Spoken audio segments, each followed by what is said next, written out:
ওকে, so আজকের ভিডিওতে আমরা জানবো নেভার, এভার, অলওয়েজ এবং অফেন কখন কিভাবে ব্যবহার করতে হয় এবং এদের বাংলা অর্থ কী। Okay, so stay connected with me till the end and let's get started. Okay, তো প্রথমে আমরা নেভারের ব্যবহারটা জেনে নিই। ওকে, সো দেখো, নেভার কথার বাংলা অর্থ হচ্ছে কখনো না। কখনো না কি বলতো? কখনো না, কখনো না। ঠিক আছে, তাহলে নেভার কথার বাংলা অর্থ কি পেলাম? কখনো না। ঠিক আছে, তো ওকে, উদাহরণটা দেখো, বলছে I have never seen the Taj Mahal.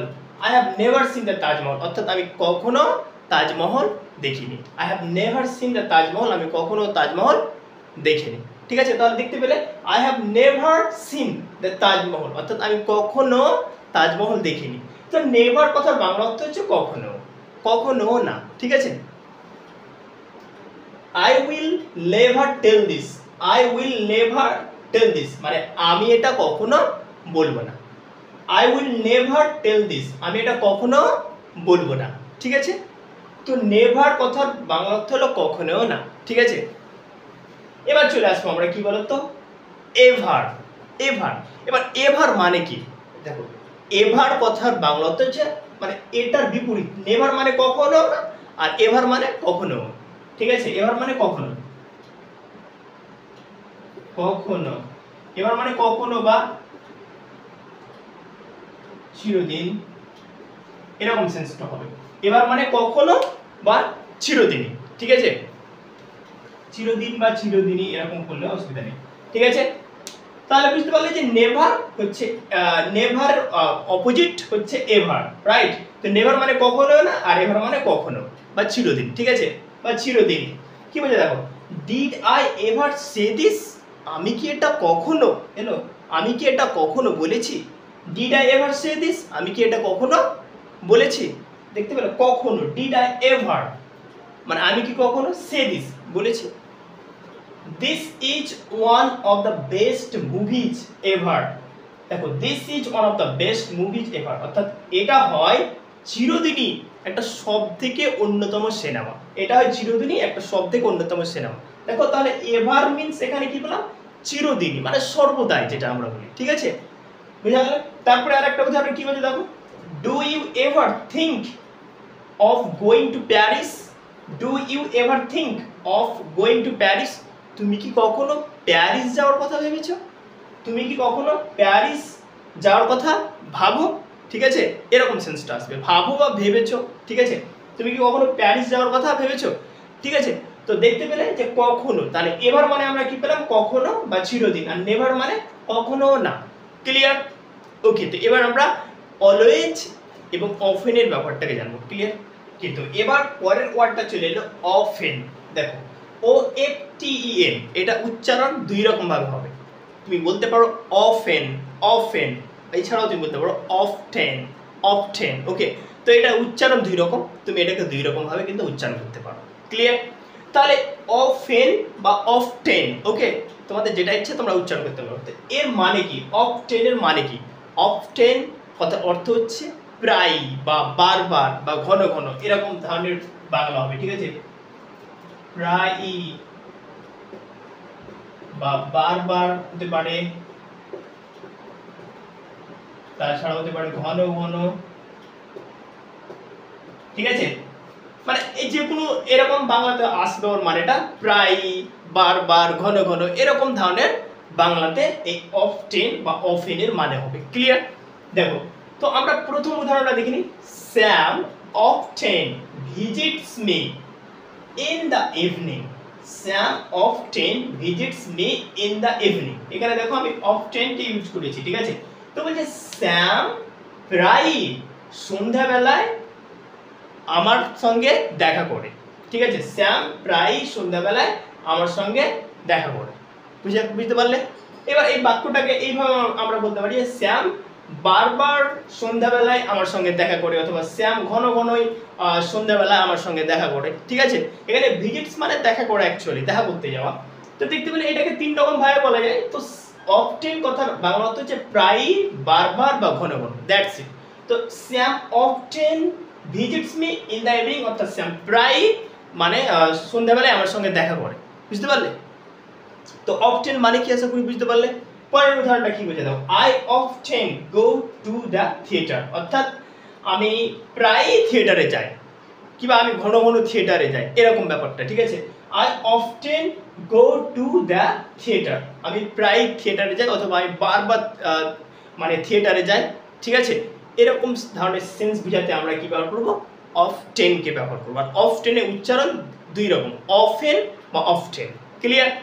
ওকে, এবার তারপরে চলে এলো অলওয়েজ। এবার অলওয়েজ মানে কি বলতো, অলওয়েজ মানে হচ্ছে সর্বদা।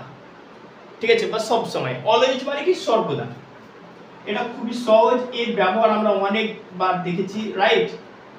সর্বদা। তো অলওয়েজ মানে কি বলতো, সর্বদা। সর্বদা কি বলছে দেখো, always speak the truth, always speak the truth, অর্থাৎ সর্বদাই সত্য কথা বলবে। অলওয়েজ স্পিক দ্য ট্রুথ, সর্বদাই সত্য কথা বলবে। They always like to play football, they always like to play football, তারা সর্বদাই ফুটবল খেলতে পছন্দ করে। They always like to play football, তারা সর্বদাই ফুটবল খেলতে পছন্দ করে। এবারে তুমি বলবে যে কি, তারা সর্বদাই ক্রিকেট খেলতে পছন্দ করে, তো তুমি ফুটবলের জায়গায় ওখানে ক্রিকেট লাগিয়ে দাও। They always like to play cricket, তারা সর্বদাই ক্রিকেট খেলতে পছন্দ করে। তো বুঝতে পারলে যে অফেন, অলওয়েজ কিভাবে ব্যবহার করতে হয়। ওকে, এবার পরের ওয়ার্ডটা হচ্ছে ইফ। দেখো, ইফ মানে যদি, আমরা কিন্তু এটা সবাই জানি যে ইফ মানে যদি। ঠিক আছে, যেমন কি বলছি দেখো, যে ইফ ইউ রিড কেয়ারফুলি, যদি তুমি ভালোভাবে পড়ো, you will pass in the examination, তাহলে পরীক্ষায় পাস করবে। দেখতে পেলে, ইফ মানে আমরা তখনই ব্যবহার করি যখন কোনো একটা কন্ডিশনকে বোঝাবে। ঠিক আছে, একটা কন্ডিশন বোঝাতে গিয়ে আমরা ইফটাকে ব্যবহার করে থাকি, মানে যদি এটা করো তাহলে এটা হবে। ঠিক আছে, এরকম সেন্স। তো ইফ ইউ রিড কেয়ারফুলি, যদি তুমি ভালোভাবে পড়াশোনা করো, you will pass in the examination, পরীক্ষায় তুমি পাস করবে। ক্লিয়ার? তাহলে ইফ মানে হচ্ছে যদি, that's it. If I were a bird, যদি আমি একটি পাখি হতাম, আই কুড ফ্লাই এভরিওয়্যার, তাহলে আমি সব জায়গায় উড়ে বেড়াতাম। If I were a bird I could fly everywhere, যদি আমি একটি পাখি হতাম তাহলে আমি সব জায়গায় উড়ে বেড়াতাম। তাহলে এখানে দেখো যদি, এই যে ইফ মানে কি বলতো, যদি। জানো, দেখো এখানে আয়ের পরে ওয়ার বসেছে কেন বলতো, কারণ মানুষ তো আর পাখি হতে পারবে না, যেহেতু এটা এমন একটা শর্ত যেটা পূরণ হওয়া সম্ভব নেই, তার জন্য আয়ের পরে ওয়ার বসেছে। ঠিক আছে, তো if I were a bird, যদি আমি একটি পাখি হতাম, আই কুড ফ্লাই এভরিওয়্যার, তাহলে আমি সব জায়গায় উড়ে বেড়াতাম। That's it. ওকে, তো এবার তারপরে কি রয়েছে, হোয়াট ইফ।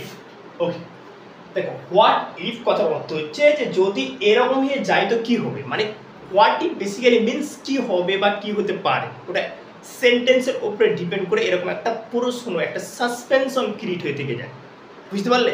তো হোয়াট ইফ বেসিক্যালি মিন্স যদি এরকম হয়ে যায় তো কি হবে, অর্থাৎ কোনো একটা অ্যাকশন করবে এবং তার ফলাফলটা কিরূপ হবে, এরকম জানতে চাইলে হোয়াট ইফকে আমরা ব্যবহার করি।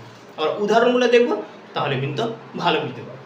কি বলছে দেখো, মনে করো তুমি এবং তোমার বন্ধু স্কুল থেকে মানে পালিয়ে এলে, ক্লাস কমপ্লিট হয়নি, টিফিনে পালিয়ে গেলে। ঠিক আছে, এবার তুমি বলছো যদি বাবা জেনে নেয় তো কি হবে। এই যে যদি বাবা জেনে নেয় তো কি হবে, যদি বাবা জেনে নেয় তো কি হবে, এই যে কি হবে একটা প্রশ্ন ফুটে উঠছে, যেটা উত্তর কোনো ঠিক নেই। যে উত্তর সেটা এটাও হতে পারে যে তোমার বাবা তোমাকে মারতে পারে, বকতে পারে, আবার কিছু নাও বলতে পারে, আবার তোমাকে পোলাইটলি বলতে পারে যে এটা করা ঠিক নেই। কি হবে সেটা কিন্তু আনসিওর, রাইট? তো এরকম মানে সিচুয়েশনের ক্ষেত্রে আমরা হোয়াট ইফকে ব্যবহার করবো। তো হোয়াট ইফ ফাদার নোজ, যদি বাবা জেনে নেয় তো কি হবে, এরকম সিচুয়েশন, যদি বাবা জেনে নেয় তো কি হবে। হোয়াট ইফ মানে কি হবে অ্যাকচুয়ালি, তার জন্য এখানে মানেটা দিচ্ছি এরকম, যদি এরকম হয়ে যায় তো কি হবে, মানে কোনো একটা অ্যাকশন হলো, তার রূপটা, তার আউটকামটা কি হতে পারে, এরকম সিচুয়েশনটা আমরা হোয়াট ইফকে ব্যবহার করবো। What if she cheats you, সে যদি তোমাকে ধোকা দিয়ে দেয় তো কি হবে। What if she cheats you, সে যদি তোমাকে ধোকা দিয়ে দেয় তো কি হবে। এই যে দেখো, সে যদি ধোকা দিয়ে দেয় তো কি হবে, একটা প্রশ্ন আসছে, তো এরকম একটা প্রশ্ন থাকবে, এরকম একটা প্রশ্ন ফুটে উঠবে, এরকম সিচুয়েশনের ক্ষেত্রে আমরা হোয়াট ইফকে ব্যবহার করব। তো আশা করি তোমরা বুঝতে পারলে যে ইফকে কখন ব্যবহার করতে হয় এবং হোয়াট ইফকে কখন ব্যবহার করতে হয়। So thanks for watching this video, thank you.